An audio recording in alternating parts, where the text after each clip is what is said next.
A United States president headed to West Asia, his first visit to the region as president. The tour will last 4 days, with stopovers in Israel, the West Bank, Saudi Arabia. What is Biden's agenda for Israel? The integration of Israel in West Asia. What's the agenda for West Bank? Providing investments and financial aid.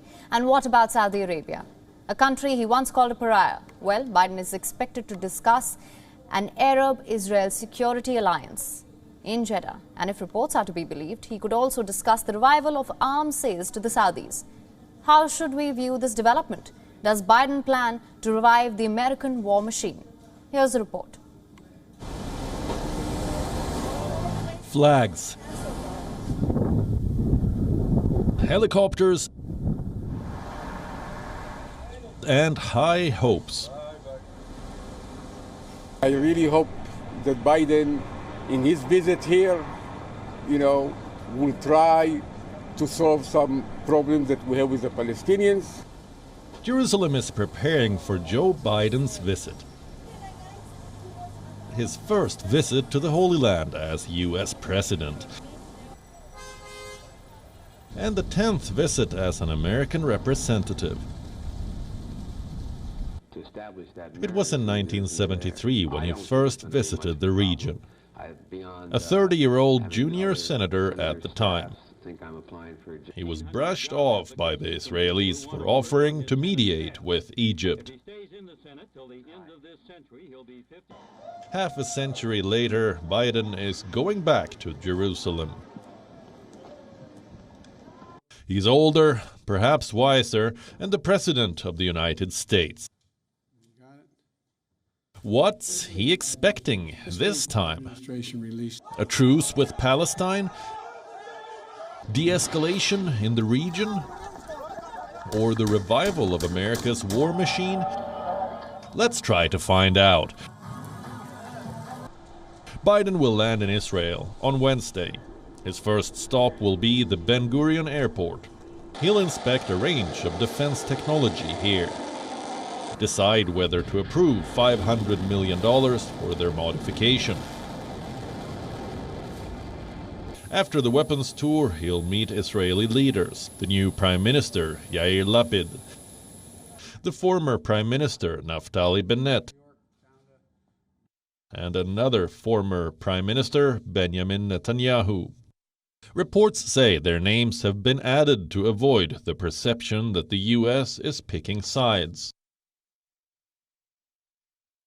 In Israel, the president will meet with the prime minister, the president, the leader of the opposition, as well as attend a reception with a number of other key Israeli leaders and public figures. On Friday, Biden will head to the West Bank. He will meet Palestinian leaders, discuss the prevailing tensions, but no announcements are expected. The two-state solution is all but dead. Both America and the Arab world seem to have given up on it. So Biden's visit to the West Bank will, in essence, be a courtesy call. Besides investments and financial aid, the Palestinians aren't expecting much. Biden wants to help the Jews. He doesn't want to help us. They want to expel us from this area. They're all against us, Biden and Israel. On Saturday, Biden will head to Saudi Arabia. Interestingly, he will fly to Jeddah directly from Tel Aviv. A path rarely followed by the kingdom, which officially has no ties with Israel.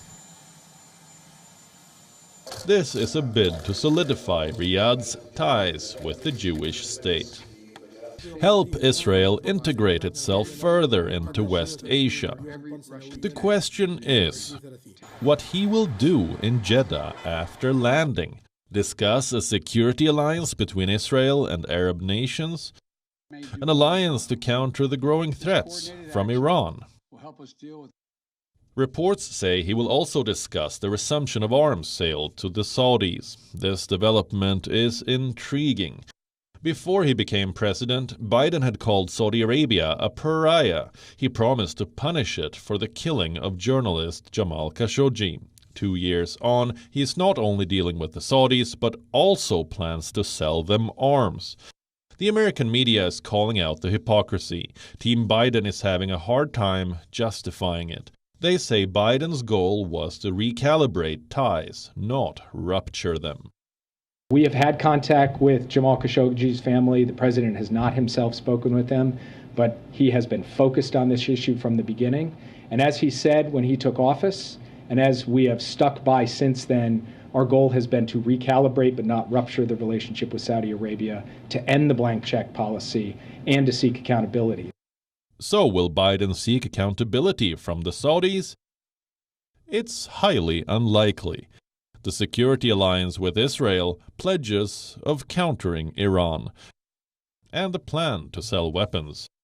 They all indicate that Biden's aim is to revive the American war machine in tandem with the Saudis.